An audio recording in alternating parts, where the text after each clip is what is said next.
So let's continue this conversation around success traits of successful chiropractors, the traits that are required to be successful as a chiropractor. In fact, this is probably the success traits of any business, entrepreneurship, or any business that you're in. So we've been, the last couple of videos, we talked a lot about, the first video I talked about know your why. The second one was mostly about consistency. This third trait I think is really, really important, and it's really around a mindset. You notice that the traits can be applied, and I haven't, really gone to like, oh, it's not about like, you got to be really good at marketing, and you can be, got to be a really good communicator. All those things are important, of course, but they're not necessarily, I've seen amazing chiropractors being successful without being great marketers. I've seen great chiropractors who are not necessarily great communicators either. So those are important traits, but they're not the most common traits I feel like that's important in this particular series. So here's the third one. It's about responsibility. Okay, so that's the key word, responsibility. Why is that important? Well, listen, from what I know, from what I've observed, and from all the chiropractors that I have coached or have seen that are successful, take responsibility.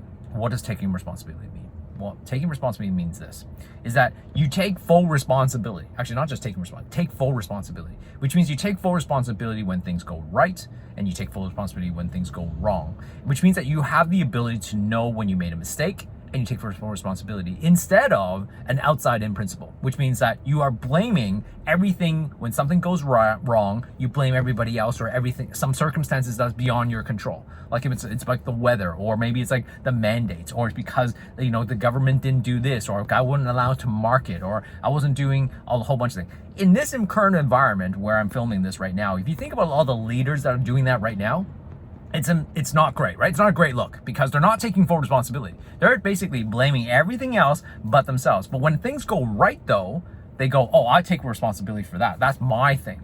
That is what most people do. And that's a problem.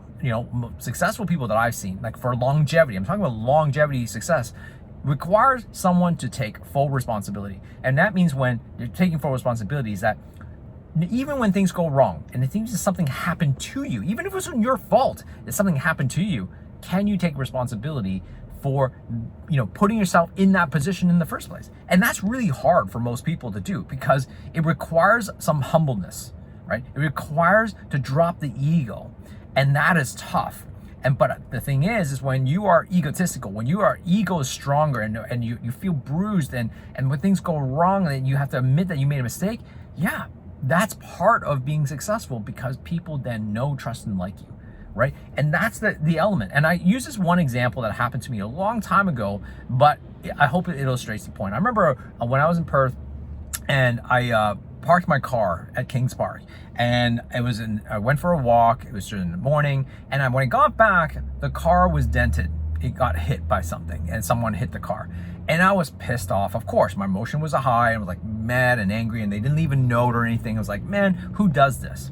So then that's someone else. I didn't do it, right? But how do you take full responsibility? How do you take responsibility, right? Now, of course, I can't take full responsibility for the whole thing because, well, I know I didn't really do it, but I can take responsibility. How do you take responsibility in this case? Well, you take responsibility is that, well, I did park there in that spot, at that time of day, on that particular day, right? Didn't say it was my fault, but I did take responsibility for putting myself in that position that allowed my car to be hit. Now you might say, that's ridiculous. How can you say that? It's not your fault. Of course, I didn't say it was my fault, right? I did say though, I'm taking responsibility. Why do this is the world I want to choose to live in. Why is that important? Because if I choose to see it that way, then that means I have control and ability to be able to design the life that I want. Which means that the things that I have, or things I can create, or the things of success that I created, well, it's because I can take full responsibility for that. I can take, or at least partly responsible. Actually, maybe I should take back.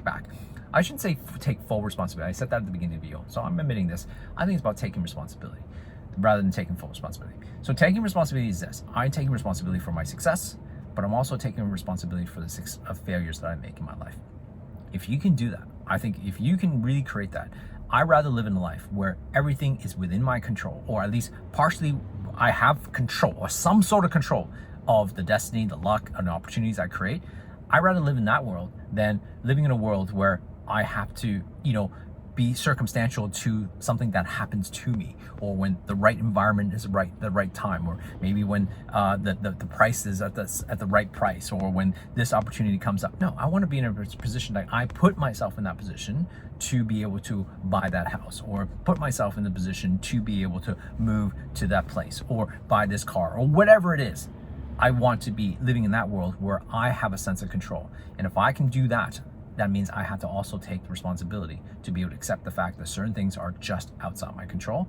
However, I'm taking responsibility that I put myself in that position and I put myself in those circumstances. I think that might be a good mindset for maybe you to consider. And how does that apply to you? My question to you is, where can you start taking responsibility in your life for the things that didn't go right in your life, and then own it so that you can move on and learn from it, so that you can actually be a better person, a better chiropractor, be a better business person, and own up to that so that we can actually move on, so that you can actually focus on how to course correct that. I'm Laurence Tham, your chiropractor coach. I hope this has been helpful. Comment below and let me know what your thoughts are, and share this with someone else who may need to hear this message. I'll talk to you soon.